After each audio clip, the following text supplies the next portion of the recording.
The message sent to the drug cartels was unmistakable and uncompromising. Their time was up. The era of open routes, unchecked smuggling, and silent cooperation was over. With President Trump back in the Oval Office, the United States signaled a hard reset.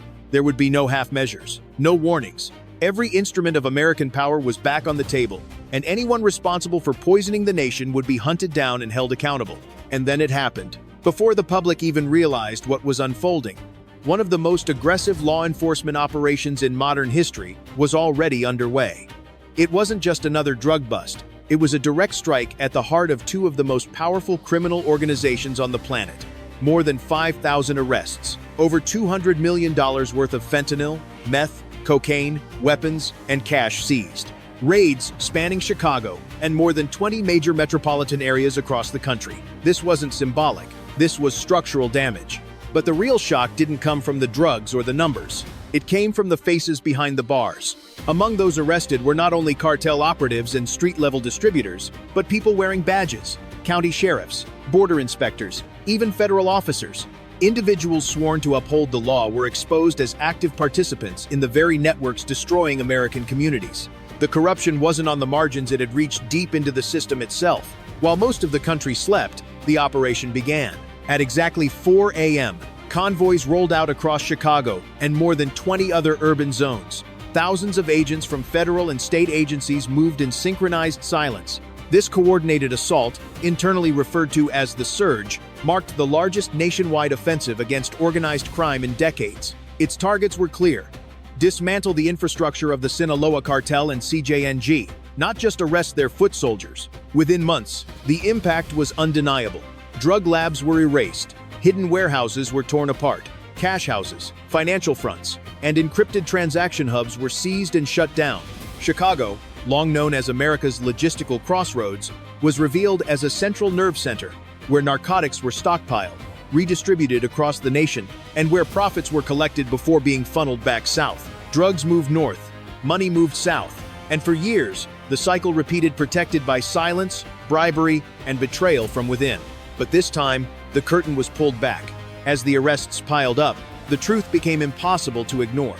This wasn't just a war against cartels. It was a reckoning, a confrontation with how deeply organized crime had embedded itself into institutions meant to defend the public. The battle wasn't only happening on the streets, it was happening inside the system. And what followed next would force the country to confront a question far more unsettling than drugs alone. How many guardians had already crossed the line? They didn't just break the law, they sold their badges. And in that moment, the nature of the war fundamentally changed. The danger was no longer something coming from outside our borders or lurking in dark alleyways. It was already inside the walls, embedded within institutions meant to protect the public. So the question that now hangs over the country is a chilling one. Who defends the people when those sworn to defend them choose the enemy instead? If a badge is supposed to stand for honor, integrity, and sacrifice, how many still believe that meaning survives? Across America, the fentanyl crisis continues to rip through communities, leaving devastation from coast to coast. Families are shattered. Towns are overwhelmed. Over the past weeks, investigators have tracked why the death toll keeps climbing and what fuels this national emergency. Tonight, the focus turns to the most critical question of all: how this poison is actually reaching American streets. Modern cartels no longer resemble street gangs or small criminal crews. Organizations like Sinaloa and CJNG operate as global enterprises. They have supply chains, financial officers, chemists, logistics managers, intelligence networks, and armed enforcement units that function like private security forces. This isn't chaos, it's corporate precision. Their product is not just illegal, it is mass-scale, deliberate poisoning. And at the center of this operation sits Chicago.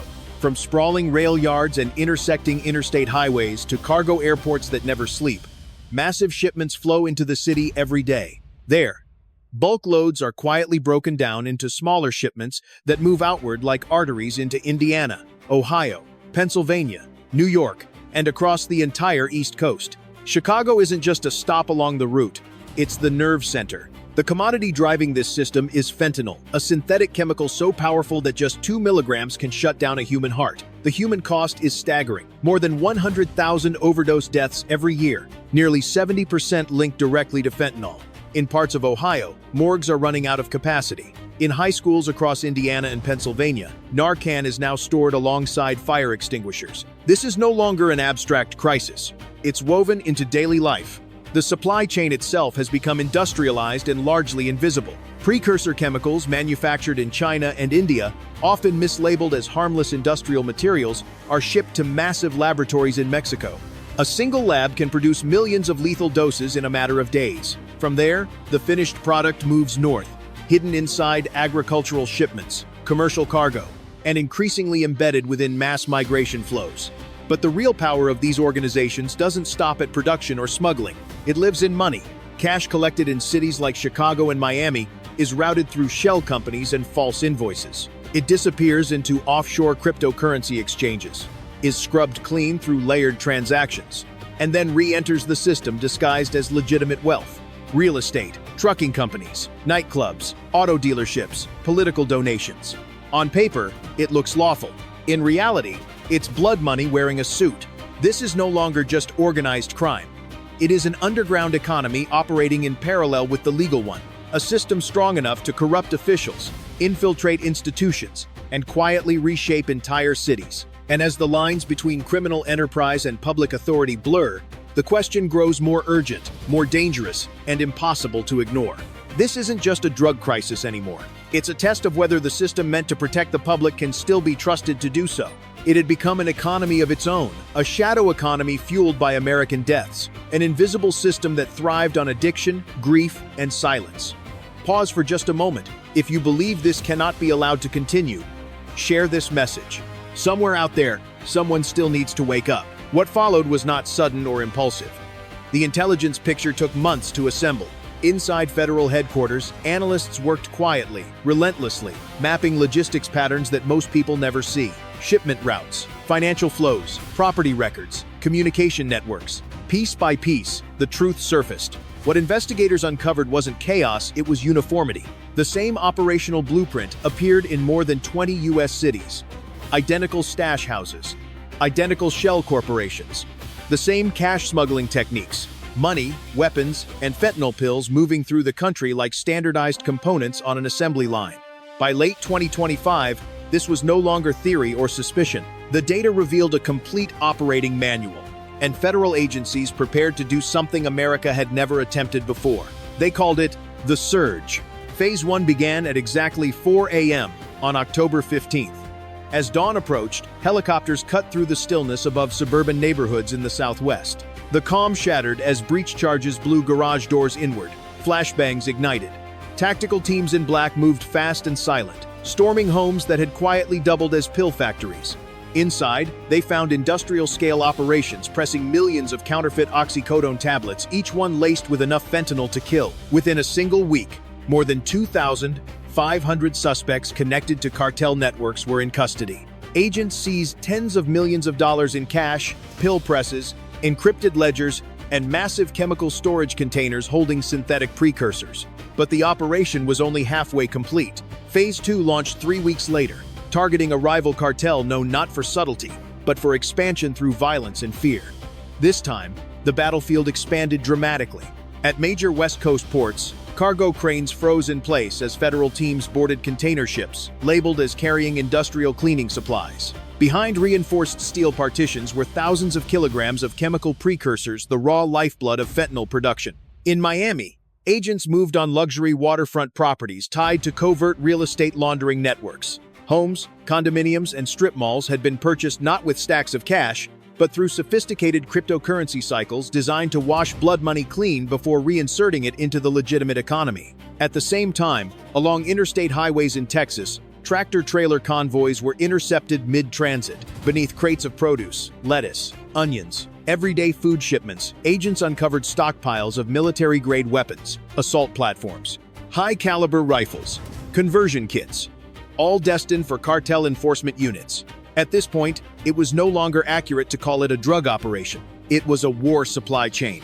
The full scale of the surge became clear as coordinated raids unfolded across 22 federal field divisions. In the Northeast, dozens of cartel affiliates were arrested in a single morning. In the Midwest, local distribution hubs collapsed within hours. Along the East Coast, Major trafficking corridors went dark overnight. There were no safe zones, no isolated markets, no corners left untouched. When the dust finally settled, the numbers told a staggering story. More than 5,000 arrests, over $200 million worth of drugs, weapons, and assets seized, dozens of command centers dismantled, multiple supply lines severed at once. Yet beneath the celebration, there was an uneasy silence, because the agents on the ground understood what came next. The next battle would not be fought with battering rams or helicopters.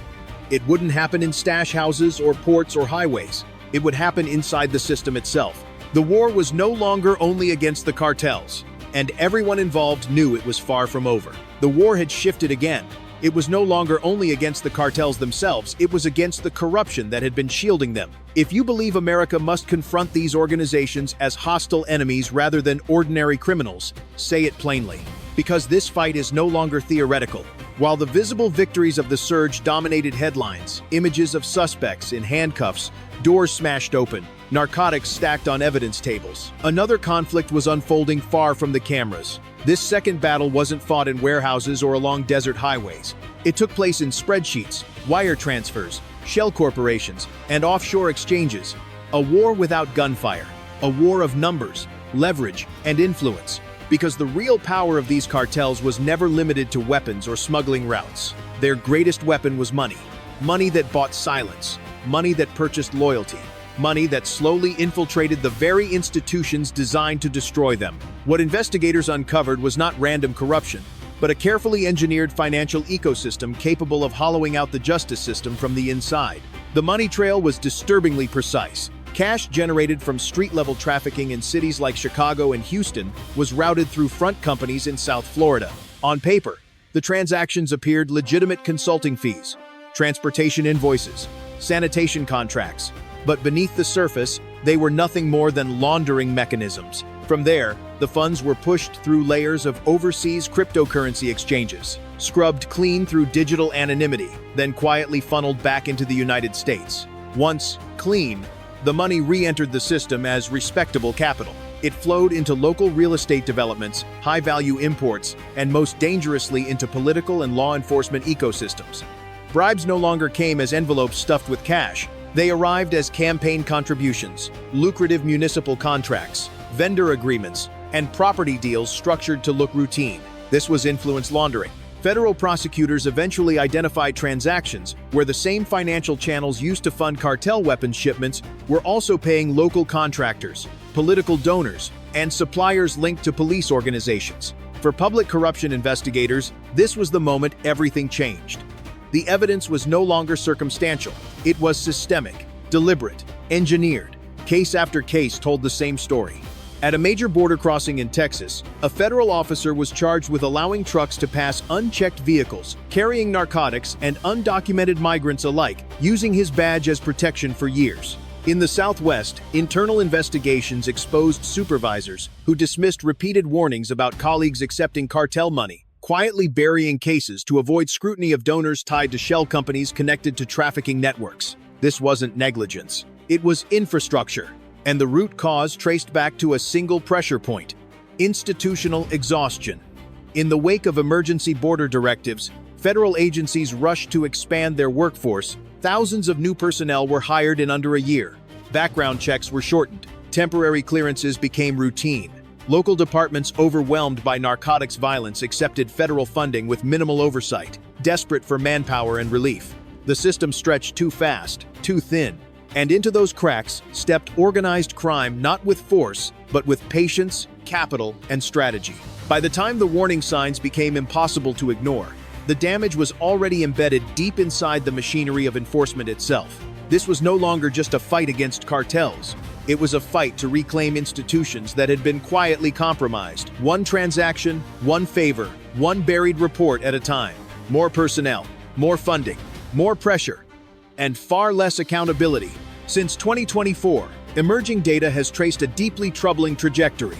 Dozens of law enforcement officials, ranging from county sheriff deputies to senior border agents, have been charged with crimes tied directly to cartel operations. What investigators realized was chilling in its simplicity. The cartels had adapted again. They stopped bribing individuals one by one. Instead, they began feeding the bureaucracy itself, exploiting systems designed to move fast, not to question deeply. For federal leadership, the central question shifted. It was no longer just, how do we stop the cartels? The question became far darker and far more complex. How do you protect the shield when the damage is coming from inside the shield itself? If you're still listening, you understand the gravity of that moment. The scale of the threat, now magnified by proof of internal compromise, forced an unprecedented shift in national policy. Decision-makers concluded that these organizations were no longer conventional criminal enterprises. They functioned as transnational insurgent networks. With that recognition came a dramatic escalation. The cartels were officially redefined under U.S. policy as foreign terrorist organizations. That single designation quietly rewired everything. Behind closed doors, new authorities activated immediately. Military and intelligence agencies gained expanded latitude to operate alongside civilian law enforcement in ways previously unthinkable. What followed was described internally as a full-spectrum counter-network campaign. The message sent to cartel leadership was direct and uncompromising. If you choose to operate like an insurgency, you will be treated as one. Drug enforcement stopped being a matter of arrests and prosecutions. It became strategic planning. The objective was no longer disruption, it was dismantlement. Not containment, but defeat. This posture enabled the synchronized operations carried out across more than 20 federal divisions and multiple international regions. The operation that would become known publicly as the Surge was no longer just law enforcement. It was national defense doctrine in action. America's confrontation with the cartels had crossed a line. It was now an official counter-terror strategy, and the global target map expanded overnight. Yet even as the operation delivered historic results, thousands arrested, massive networks shattered, the underlying challenges refused to disappear. The cost of victory revealed a system stretched to its limits. Rapid expansion had created vulnerabilities. Exhausted institutions were facing an adversary skilled at exploiting procedural shortcuts and human fatigue. Every day, more than 100 Americans still die from overdoses linked to synthetic opioids. The economics remain brutal. The drugs are cheap to make, easy to transport, and endlessly replaceable. While financial investigations continue quietly in the background, cartel access to shadow banking systems and cryptocurrency infrastructure allows capital to regenerate faster than it can be frozen. But the most corrosive danger isn't financial. It's internal. After thousands of arrests and multiple indictments of sworn officers for betrayal of public trust, confidence in the badge has taken a severe hit. The question hanging over official victory statements is impossible to ignore. What happens when the battlefield is no longer external? When the threat resides inside the very agencies meant to defend the nation? When survival begins to blur with justice, and the system itself shows signs of fracture, who is left to hold the shield? The surge was historic. It was necessary. But it was not an ending. It was the opening move in a long, dangerous, and increasingly complex war, one that will test not just America's strength, but its integrity. The surge was never just a coordinated law enforcement operation. It was a signal, a reminder, a declaration that when the safety of the American people is placed at risk, this nation does not hesitate, it does not retreat, and it does not surrender to fear. For decades, the cartels believed they could thrive in the shadows, poisoning communities, corrupting institutions, turning neighborhoods into war zones, and treating American lives as disposable collateral. They built empires fueled by money, violence, deception, and intimidation. And for a time, the world was led to believe those empires were untouchable. The surge shattered that illusion. It proved that the United States is still capable of standing together when the threat is real. It showed that unity is not a myth, but a choice, one that can still be made when the moment demands it. It reminded the nation that while some may betray the badge, many still wear it with honor that cannot be bought, pressured, or intimidated.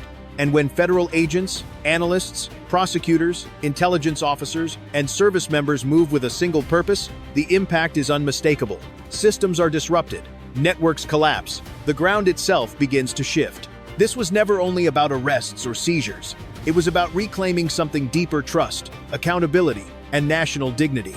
It was about drawing a line so clear that it cannot be misunderstood. A line that says there are limits, that there are consequences, and that no organization, no matter how powerful or entrenched, is beyond reach. The surge was proof that darkness does not win by default, and that when the nation decides to stand, it still knows how to stand tall. The lesson is unmistakable. Evil does not need permission to grow. It doesn't require approval, organization, or even overwhelming force. It only needs one thing: good people to look away. And this time, they didn't. Across agencies and jurisdictions, men and women chose to stand their ground. The DEA, the FBI, Homeland Security, Military Command, local task forces working in the shadows. They placed themselves in the narrow space between order and collapse, knowing the cost, knowing the risks, and they chose to fight anyway. They didn't do it for headlines. They didn't do it for applause. They did it because someone had to. Now the responsibility shifts to the viewer, to the citizen, to the witness watching this unfold. Do we continue the fight?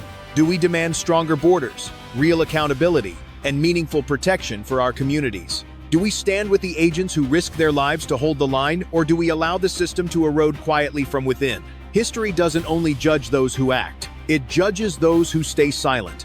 Your voice matters more than you think. If you believe this fight must continue, make it known.